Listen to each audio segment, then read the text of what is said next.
इस समय यहाँ चुनाव हो रहा है या बहुत अग्रणी भूमिका इस कोरोना की महामारी में निभा रहा है। आज प्रदेश का हर एक व्यक्ति इस कोरोना की लड़ाई में अपना साथ, हमारे सरकार हर एक व्यक्ति के साथ कंधे से कंधा मिलाकर चल रही है। जितनी भी सुविधा की चीजें हैं हर एक व्यक्ति तक पहुंचाने का कार्य किया जा रहा है। आज हमारी सरकार हर एक व्यक्ति के साथ सेवा ही संगठन के संकल्प के साथ कंधे से कंधा मिलाकर के चलने का कार्य कर रही है।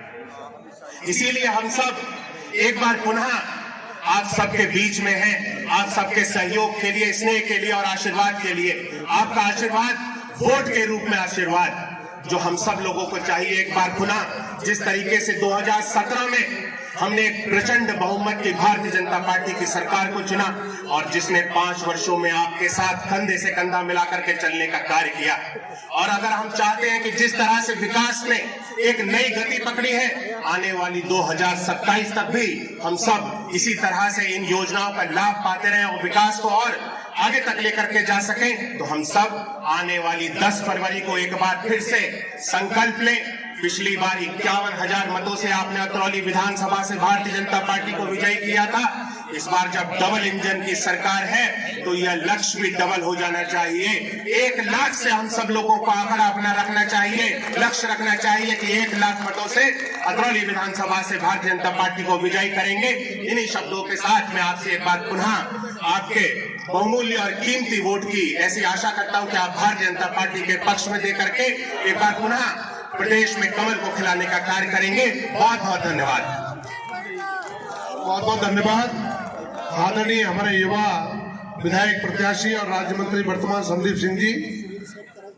अब मैं भारत यहाँ पर उपस्थित सभी भाइयों बहनों, अभिभावकगण, नौजवान साथियों और सभी आदरणीय पत्रकार बंधुओं, अभी आप लोग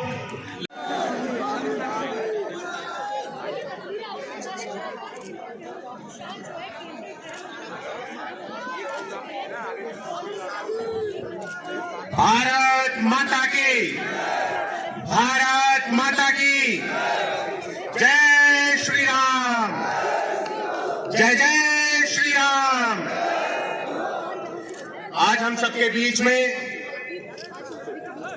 हमारे इस केएमबी इंटर कॉलेज के प्रांगण में हमारे देश के यशस्वी गृह मंत्री, आज के हमारे कार्यक्रम के मुख्य अतिथि, कि केवल एक चुनावी भाषण का बजट नहीं बल्कि ये बजट लंबे समय तक गरीबों को उत्थान के लिए, गरीबों को गरीबी से दूर करने के लिए आगे बढ़ते जाने वाला ये बजट है। मित्रों, राजू भैया ने बताया कि किस प्रकार से अभी हम लोगों को अपूर्व के वक्ताओं ने भी बताया है, और हमारे की और बसपा की सरकार देखी, उन्होंने कुछ नहीं किया, इनको वोट लेने के अलावा कोई विकास का काम नहीं किया, और हमारी सरकार ने ऐसे ऐसे लोगों का विकास किया जिन्होंने कभी वोट नहीं दिया था, उनका भी भला किया है।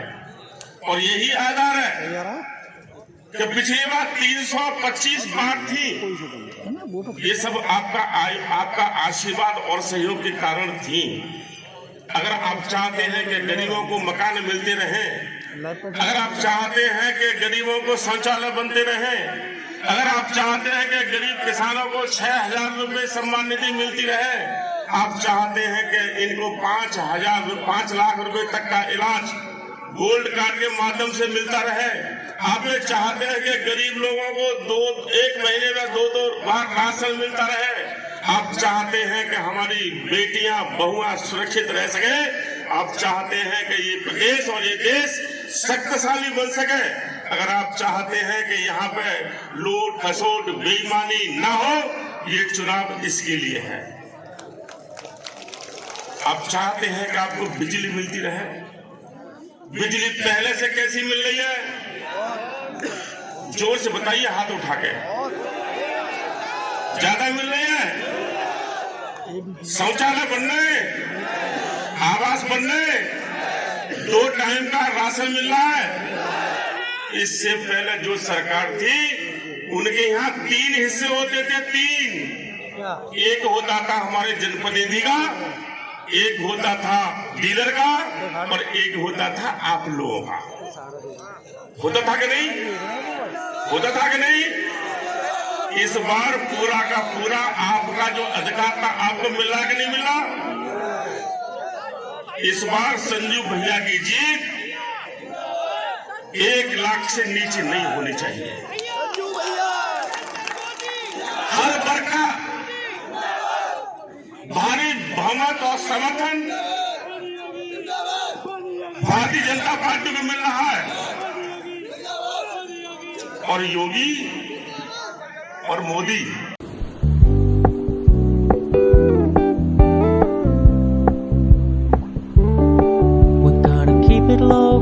keep it softly spoken with no strings tying you to me.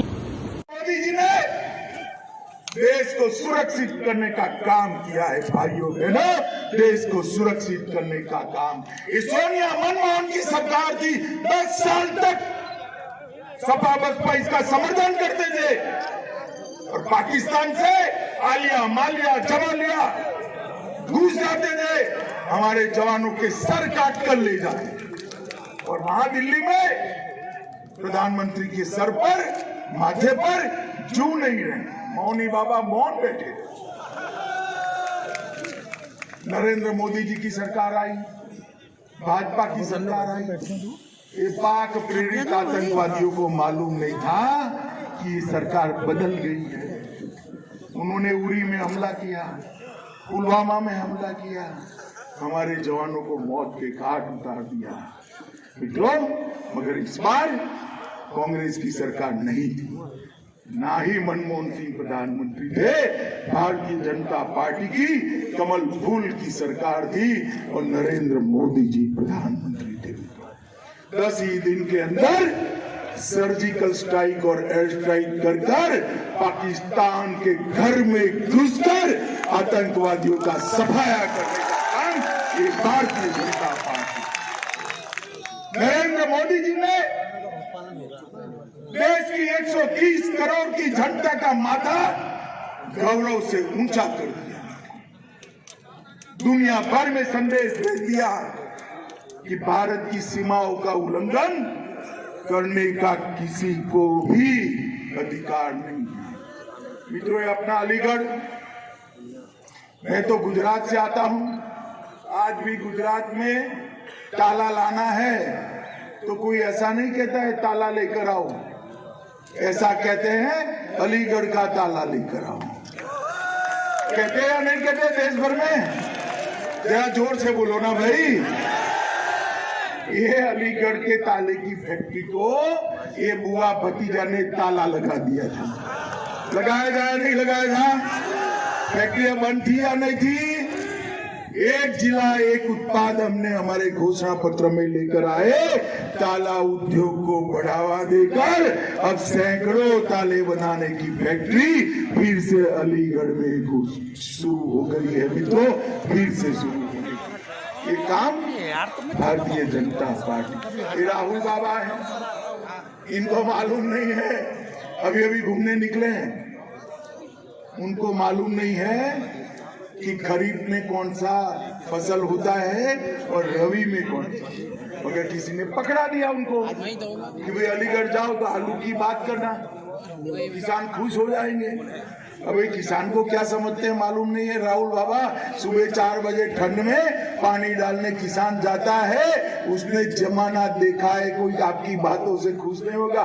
मगर बात करने लगे तो बात क्या की, हम यहाँ आलू की फैक्ट्री लगा देंगे। भाइयों बहनों, बताओ आलू कभी फैक्ट्री में होता है? होता है क्या? जिसको ये मालूम नहीं है आलू फैक्ट्री में होता है या खेत में उगाते हैं, जमीन के ऊपर होता है या जमीन के नीचे होता है। अब वो कहने लगे कि हम किसानों की समस्या का समाधान करने लगेंगे।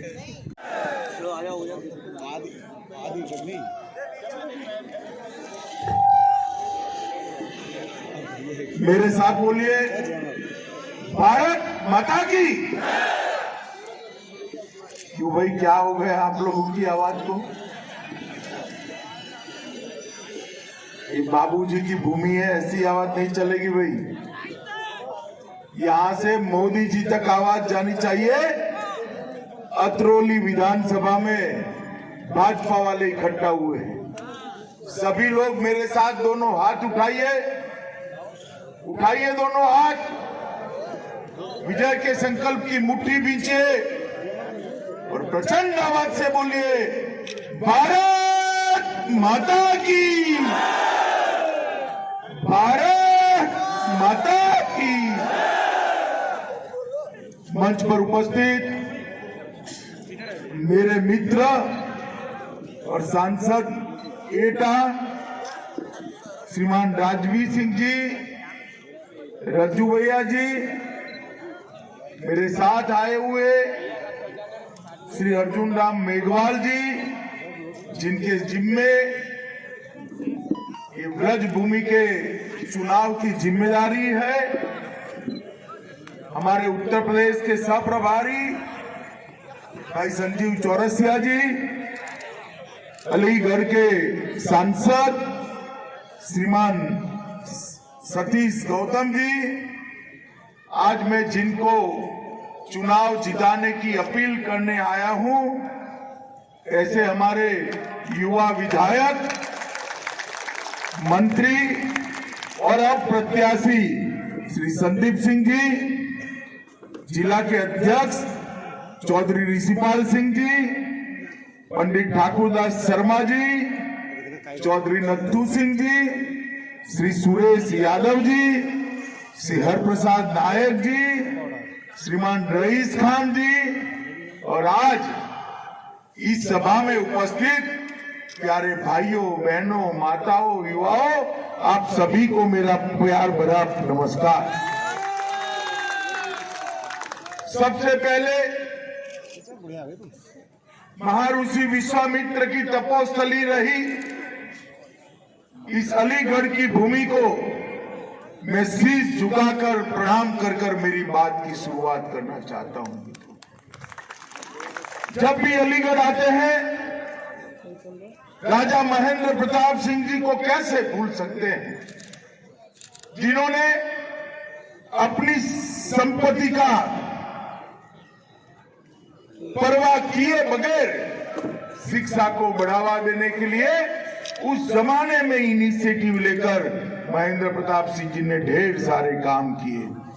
ये भूमि है जहां शहीद आजम भगत सिंह कई महीनों तक सादीपुर गांव में रहे और क्रांति की ज्योत को प्रज्वलित करते रहे। मित्रों, ये राष्ट्रीय आंदोलन के साथ जुड़ी हुई अलीगढ़ की पवित्र भूमि है। यही भूमि है जहां सखी संप्रदाय के प्रमुख स्वामी हरिदास जी हुए, गोपाल दास नीरज, जिन्होंने ढेर सारी शुद्ध हिंदी की संस्कृत प्रचुर कविताएं देने का काम किया, वो भी ये भूमि है। और अशोक सिंघल जी की भी जन्मभूमि, कर्मभूमि अलीगढ़। और मेरे लिए जैसे लोगों के लिए बहुत बड़ा आकर्षण का केंद्र है हमारे बाबूजी स्वर्गस्थ कल्याण सिंह जी की भी कर्मभूमि और जन्मभूमि यही अतरौली, यही मित्रों, मैं भूल नहीं सकता। मुझे 2013 में महामंत्री बनाकर यूपी का प्रभारी बनकर यहां भेज दिया गया। मैं गुजरात से आता था, ना यूपी में कभी काम किया था, ना लखनऊ बनारस के बाहर कभी गया था।